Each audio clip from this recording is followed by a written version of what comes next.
you got to just stop for a minute and see what the heck they're up to. And their whole mantra is, it's the Democrats, you know, in Congress, we got the elections coming up. The Democrats is a party of tax and spend, you know, they're not fiscally responsible and all that kind of stuff. And it is a free country. And those people on Fox News and their followers, their minions, have a right to their own opinion. But they don't have a right to their own facts. And I did a little study, and some of you've heard this, so if you've heard it already from me, you can do this, or as I said, the door's right over there. I did a study for the last 50 years on the deficit. And that's what they're harping about. What the Democrats are doing is running a deficit up. So for the last 50 years, which party has been the fiscally responsible party? If you watch Fox News, you'd know it's the GOP and the Democrats that are tax and spend liberals, right? That's bullshit. Yeah, I really feel okay. In 1960, JFK took office, and I'm going to lump JFK because it got, you know, unfortunately he only lasted 3 years before they killed him. But him and LBJ together, when he came into office in 1960, we had a budget deficit from the wonderful years of Dwight Eisenhower of $3 billion. We were minus $3 billion, and in those dollars, that's a lot of money. So in 1968, between JFK and LBJ, when they left office, after passing the major bills, you know, Medicare and all that kind of stuff, our deficit was zero. We had a surplus of $3 billion. So the Democrats were in for 8 years. They took us from minus $3 billion to plus $3 billion. Then came Tricky Dick. And I'm going to lump him in with Ford, who you remember Mr. Nixon had to resign and Mr. Ford filled out his term. He came in with a $3 billion surplus that was left to him by President Johnson. And in 8 years, between him and Ford, turned that into a $74 billion deficit. You want to know when the really big deficit started? That's it. $74 billion from $3 billion, which had been our biggest deficit in history, up to 1960. We turned that around, the Democrats, to a $3 billion surplus, and Nixon took it in. Hell, that ain't quadrupled. That's God knows how many ooples to make that up to $74 billion deficit. Carter came in for 4 years, and he was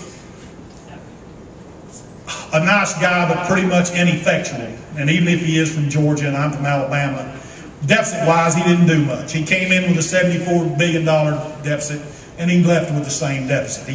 He did no harm, like somebody was talking about yesterday. So then comes George Bush the first. No, hell no, I forgot about my buddy Reagan. The guy that some people want to put on Mount Rushmore, for Christ's sake. Can you believe that?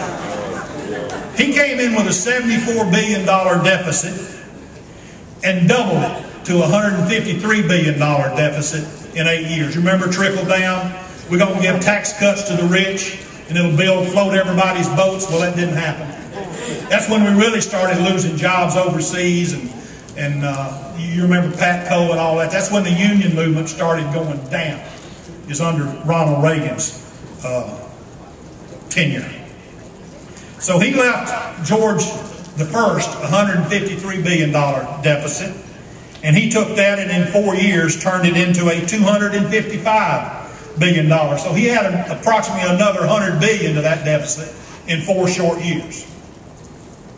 Then comes Bill Clinton, who probably, but for his minor peccadillo, I'll say,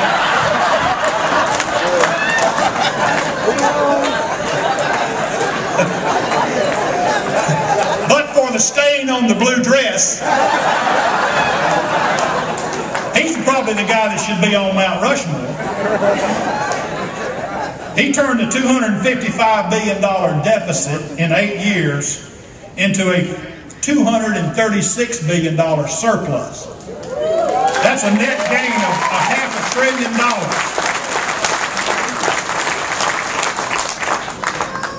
Then George Jr.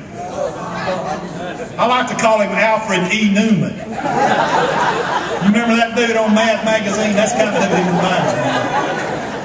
Yeah, what, me worried?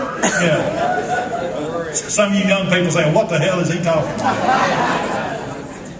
He took Bill Clinton's $236 billion surplus, and in 8 years, with the Republican Congress in charge of the House and the Senate and the White House for 6 of those 8 years, turned that into a $396 billion deficit.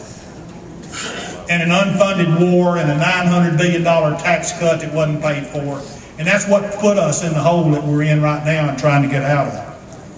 So while they want to spout that the Democrats are the party of tax and spend, the truth is completely opposite of that. But it don't make no difference what the truth is. You remember reading Animal Farm when you were in 8th grade or whatever, that book by George? You know, you tell a lie often enough, hell, people believe it. Your friends will say that at parties, and people don't invite me to parties no more because I don't hear that shit without saying something about it. And, you know, people say, well, Obama hadn't done much since he's been in office, and frankly, I would like to see him do more. I think we had a year wasted trying to convince 5 Republican senators to do something about health care. I got so tired of hearing about Olympia Snow and Susan Collins and all that group that you wanted to throw up. We should have just went ahead and done something. Maybe we'd had single payer, or at least a decent public option if they went ahead and done it right to start with. But make no mistake about it, that was a game changer. When you start talking about covering all the people in America, that the shift, it's a change. History tilted. The arc of history bent when that happened. Just like it bent when the FDR passed Social Security, that bent the arc of history. When the LBJ passed Medicare and said we're going to give medical insurance to our children and our old and our disabled, that bent the arc of history. And when we got universal health care, or something's going to be very close to it, that also bent the arc of history.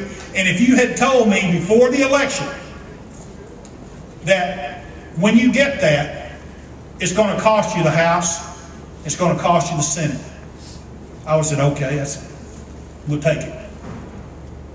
Because once you cross that, once you cross the Rubicon and you give everybody health insurance, they ain't no going back. You go back and try to take Social Security away from those people that have it.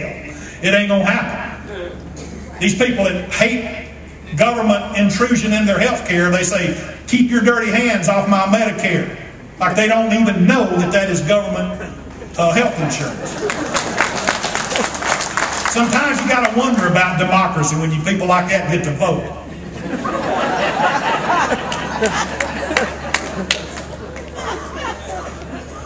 But the point is, we're going to be preoccupied. My main point is, we're going to be preoccupied in negotiations for the next few months, rightly so. These are going to be the most difficult negotiations that we've ever faced as a union. But we got something else going on out there, and we got to depend on you to do it because we're not going to be able to put much attention to it, and that is the midterm elections that are coming up. And there's a whole lot at stake. A whole lot at stake. Because if we lose the House and we lose the Senate, God knows what kind of postal reform legislation we'll see coming down the pipe. So I want to ask you, we can't afford to let the changes that we've made over the last few years slip by. So I ask your support to get out there and fight.